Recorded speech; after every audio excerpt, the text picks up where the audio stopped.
Hello friends.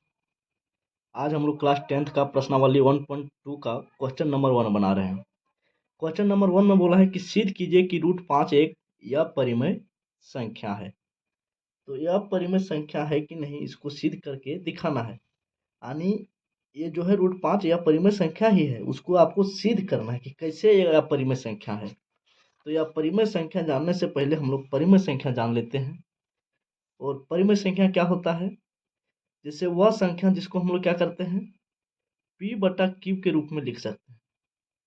P बटे Q के रूप में लिख सकते हैं, जहां क्यू डज नॉट जीरो, यानी क्यू के जगह पे जीरो नहीं होना चाहिए। अगर नीचे क्यू है तो यहाँ जीरो नहीं होना चाहिए। और क्या होता है, पी और क्यू क्या होता है, यह अभाज्य संख्या होता है।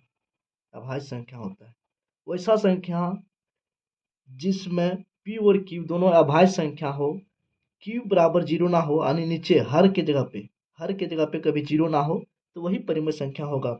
जैसे हम लोग अगर लिखते हैं 10/5, तो 5 के 5, 5 दूना 10, क्या हो गया 2/1 हुआ। तो अगर ऊपर वाला पी है तो नीचे वाला क्या है, क्यू है। हम बोले परिमेय संख्या वही होता है जिसके नीचे क्यू नहीं, क्यू यानी क्यू के जगह पे जीरो नहीं होता है। तो यहाँ देखिए क्यू के जगह पे जीरो है क्या, नहीं। और 2/1 है, क्यू के जगह पे जीरो नहीं है। और ये दोनों ये अभाज्य संख्या भी है। कैसे अभाज्य संख्या है? अभाज्य संख्या का मतलब हुआ कि दोनों संख्या पी और क्यू का एचसीएफ एक के अलावा और कुछ नहीं होगा। तो देखिए ऊपर में 2 है, तो 2 का अगर अभाज्य गुणन करेंगे तो 2 गुना 1, और नीचे 1 है, 1 का गुणन करेंगे तो 1 गुना 1। तो ये दोनों में जो मिलता है वही अभाज्य संख्या होता है, वही एचसीएफ होता है। तो ये दोनों का एचसीएफ क्या है, 1 है। तो बोले थे कि वैसा संख्या जिसका एचसीएफ 1 होगा, जिसका हर में जीरो नहीं होगा, वही परिमेय संख्या होगा। चलिए यह भी हम लोग क्या जाने कि परिमेय संख्या किसको कहते हैं, इसका भी जरूरत पड़ेगा, इसलिए हम लोग जान लिए। अब हम लोग बनाने शुरू करते हैं। इस बात को अब हम लोग सिद्ध करेंगे कि रूट 5 एक या परिमेय संख्या कैसे है। चलिए जो यहाँ दिया गया है बिल्कुल इसका अपोजिट मानेंगे। यहाँ दिया गया है कि सिद्ध कीजिए रूट 5 एक या परिमेय संख्या है। तो हम लोग मान लेते हैं कि यह परिमेय संख्या है। या परिमेय संख्या नहीं है तो क्या है, परिमेय संख्या। तो हम लिखेंगे माना माना रूट 5 एक परिमेय संख्या है। ये हम लोग को सिद्ध करना है कि यह परिमेय है, लेकिन हम इसका उल्टा मानेंगे कि मान लिए हम लोग रूट 5 क्या है, एक परिमेय संख्या है। एक परिमेय संख्या है, इसलिए जब इसको हम रूट 5 को परिमेय संख्या मान ही लिए, तो अभी तो हम लोग पीछे देखे कि परिमेय संख्या क्या होता है, पी बटे क्यू के रूप में होता है। तो इसलिए हम लिखेंगे ये परिमेय संख्या, तो ये पी बटे क्यू के रूप में है, यानी रूट 5 बराबर पी बटे क्यू। जहाँ जहाँ क्या है, क्यू की जगह पे जीरो नहीं होना चाहिए, तो हम लिखेंगे जहाँ क्यू डज नॉट जीरो, यानी क्यू के जगह पे जीरो नहीं है। कॉमा देके हम लोग ये भी लिखेंगे कि पी और क्यू पूर्णांक है। क्या है, पूर्णांक है। और केवल पूर्णांक होने से ही नहीं पता चलेगा, तथा और क्या है, पी और क्यू सहअभाज्य संख्या, सहअभाज्य संख्या है। इतना बात हम लोग क्यों लिखे, क्योंकि परिमेय संख्या वही होता है जो पी बटे क्यू के रूप में होता है, जहाँ क्यू बराबर जीरो नहीं होता है, पी क्यू दोनों पूर्णांक होता है, और पी क्यू जो होता है सो या सहअभाज्य संख्या भी होता है। तो हम लोग मान लिए कि रूट 5 परिमेय संख्या है। और जब परिमेय संख्या मान ही लिए तो इसको पी बटे क्यू के रूप में रख रहे हैं। ये भी लिख रहे हैं कि क्यू के जगह पे जीरो नहीं है। ये भी बता रहे हैं कि पी और क्यू दो पूर्णांक है, पी और क्यू सहअभाज्य संख्या है। इतना भाषा हम लोग को लिखना पड़ेगा। अब आगे हम लोग क्या करते हैं, इसको क्या करेंगे, गुना करेंगे। तो इधर क्या हो जाएगा, P बराबर, इधर कुछ नहीं है, यहाँ तो 1 है, तो P को 1 से गुना किए P, और इधर Q को रूट 5 से करेंगे तो रूट 5 Q। ये तो यही वाला चीज़ हम लोग गुना करके लाए। अब यहाँ एक काम और करते हैं, क्या करेंगे, दोनों तरफ वर्ग करते हैं। दोनों तरफ वर्ग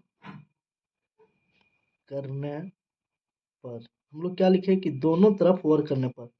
तो ये जो हम लोग लिखे हैं समीकरण, उसी में क्या करते हैं, दोनों तरफ वर्ग करते हैं, स्क्वायर करते हैं। तो P लिखा हुआ है तो P का स्क्वायर करेंगे बराबर रूट 5 की, तो इसका भी स्क्वायर करेंगे। अब पी का स्क्वायर करेंगे तो पी स्क्वायर ही होगा, और √5 क्यू स्क्वायर है। इसका मतलब क्या है, थोड़ा इसको समझ लीजिए। क्या लिखा हुआ है,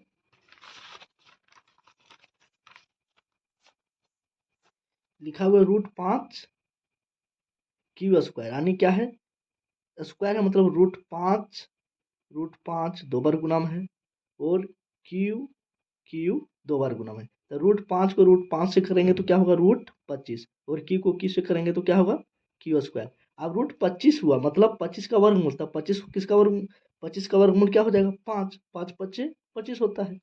अब यहाँ हो गया क्यू स्क्वायर। तो इसका जब हम लोग स्क्वायर किए तो क्या निकला, 5 क्यू स्क्वायर। कैसे आया देख लिए हम लोग। चलिए, तो पी स्क्वायर बराबर क्या आया, 5 क्यू स्क्वायर। यही बात हम लोग लिखे। अब इसको मान लेते हैं हम लोग समीकरण 1। अब समीकरण 1 में एक बात और हम लिखेंगे, यहाँ यहाँ पी स्क्वायर 5 से विभाजित है, विभाजित है। अब ये क्या लिख दिए भाई, देखिए हम क्या लिखे कि यहाँ इस समीकरण में पी स्क्वायर ये जो है सो 5 से भागा लग रहा है। कैसे लग रहा है, ये 5 यहाँ आएगा, यहाँ क्यू के स्क्वायर के साथ गुना में है, तो यहाँ आएगा तो ये भागा में ही तो हो जाएगा, यानी पी स्क्वायर जो है सो 5 से विभाजित हो रहा है। और जब पी स्क्वायर 5 से विभाजित हो रहा है, जिसको समझ में आया उसके लिए फिर से देखिए, हम लिखे कि पी स्क्वायर जो है सो 5 से विभाजित हो रहा है, यानी भाग लग रहा है। कैसे, जब यहाँ लिखा हुआ है पी स्क्वायर बराबर 5 क्यू स्क्वायर, तो यहाँ कुछ नहीं तो एक लाएंगे। अब इधर हम क्यू स्क्वायर छोड़ते हैं, इधर पी स्क्वायर है। अभी जो क्यू के साथ 5 में गुणा में है तो इधर लाएंगे तो भागा में होगा कि नहीं। तो क्या हुआ, पी स्क्वायर 5 से भागा लग रहा है कि नहीं। तो वही बात हम लिखे कि पी स्क्वायर, यहाँ पी स्क्वायर 5 से, ये वाला 5 से विभाजित है। जब पी स्क्वायर 5 से विभाजित है तो पी भी, तो चाहे इसलिए इसलिए पी भी 5 से विभाजित हो रहा है, हो रहा है। जब पी स्क्वायर ही 5 से भाग लग रहा है तो पी तो रियल है कि पी भी 5 से भाग लग रहा है। अब हम लोग आगे क्या करेंगे, एक लाइन चेंज करेंगे और लिखेंगे हम लोग क्या, अब पी बराबर, इस पी को पी बराबर हम लोग मान लेते हैं 5C, 5C, 5M, 5Z, कुछ मान सकते हैं हम लोग। क्या माने, पी बराबर 5C। अच्छा 5C ही क्या माने, 10 12 7 कहे नहीं माने। तो क्वेश्चन में बोला है √5, सिद्ध कीजिए कि √5 एक परिमेय संख्या है। √5 बोला था इसलिए हम इसको यहाँ 5C मान लिए। वहां बोलता कि सिद्ध कीजिए √3 एक अपरिमेय संख्या है, तो यहाँ 3C मानते। बोलता सिद्ध कीजिए √7 एक अपरिमेय संख्या है, तो यहाँ 7C मानते। यानी जितना बोला है वही हम मानते हैं। तो ये मान लिए इस पी को, पी बराबर 5C। अब इसी को उठा के हम लोग यहाँ लिखते हैं, पी स्क्वायर बराबर 5 क्यू स्क्वायर। पी के जगह पे क्या माने, 5C, तो लिखेंगे 5C का स्क्वायर बराबर 5 क्यू स्क्वायर। देखिए, अब 5C को स्क्वायर को दो बार लिखेंगे तो क्या होगा, 5 पच्चे 25C स्क्वायर, और इधर क्या है 5 क्यू स्क्वायर। 5 से काटते हैं, काटेंगे तो 5 एक के 5 पच्चे 25 हो गया। तो इधर क्या आया, 5C स्क्वायर बराबर क्यू स्क्वायर। अब 5C स्क्वायर बराबर क्यू स्क्वायर आ गया, इसको समीकरण 2 मान लेते हैं। अब इसको जब हम लोग समीकरण 2 माने हैं तो यहाँ भी कुछ हो रहा है, और वही बात को हम लोग लिखते हैं। क्या लिखेंगे, जिस तरह ऊपर में लिखे, क्या लिखे यहाँ कि पी स्क्वायर इस 5 से विभाजित है, तो यहाँ भी देखिए ये वाला जो क्यू स्क्वायर है, यहाँ सी स्क्वायर बार लिखेंगे तो ये 5 यहाँ नीचे आएगा कि नहीं, आ जाएगा। तो ये क्यू स्क्वायर ये 5 से विभाजित है, तो लिखेंगे यहाँ, यहाँ क्यू स्क्वायर। जिस तरह ऊपर लाइन में, ऊपर वाला समीकरण 1 में पी स्क्वायर 5 से भाग ला रहा था, उसी तरह यहाँ क्यू स्क्वायर 5 से भाग ला रहा है, तो लिखेंगे यहाँ क्यू स्क्वायर 5 से विभाजित है, विभाजित है।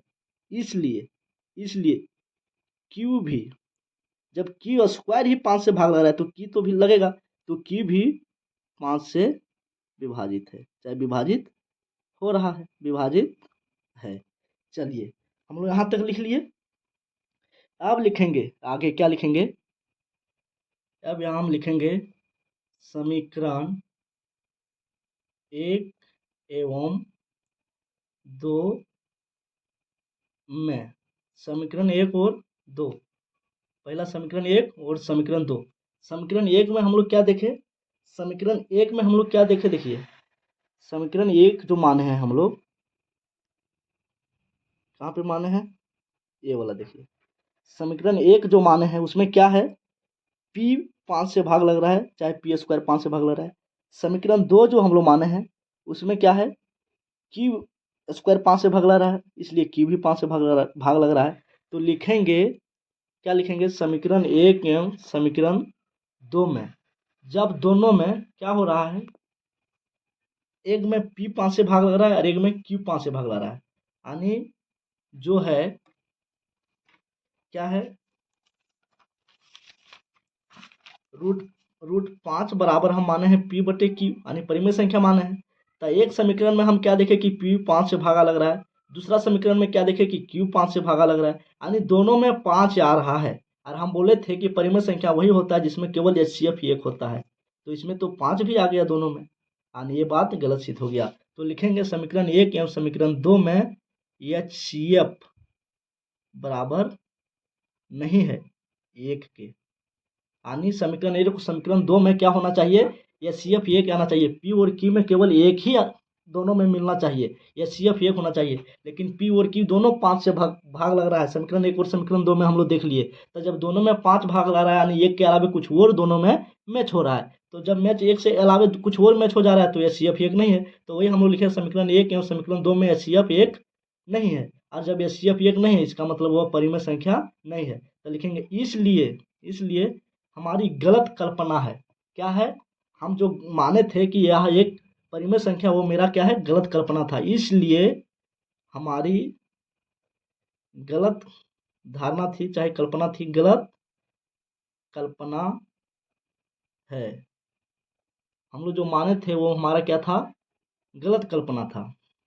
गलत कल्पना है कि रूट 5 एक परिमेय संख्या है, परिमेय संख्या है। ये जो हम लोग माने थे कि रूट 5 परिमेय संख्या, ये मेरा गलत कल्पना था। अगर वैसा होता, रूट 5 एक परिमेय संख्या होता तो दोनों में एक के अलावे कुछ नहीं मिलता, लेकिन पी और क्यू दोनों में 5 5 से भाग ला रहा है, यानी दोनों में 5 मिल रहा है, तो ये मेरा गलत बात था। इसलिए हम लिखे कि हमारी गलत कल्पना है कि रूट 5 एक परिमेय संख्या है। अतः अतः क्या है, अतः रूट 5 एक यह परिमेय संख्या है, परिमेय संख्या नहीं है, वो मेरा गलत बात था। अब लास्ट में लिखेंगे अतः रूट 5 एक यह परिमेय संख्या है। और इसी के साथ प्रश्नावली 1.2 का क्वेश्चन नंबर 1 कंप्लीट हो गया।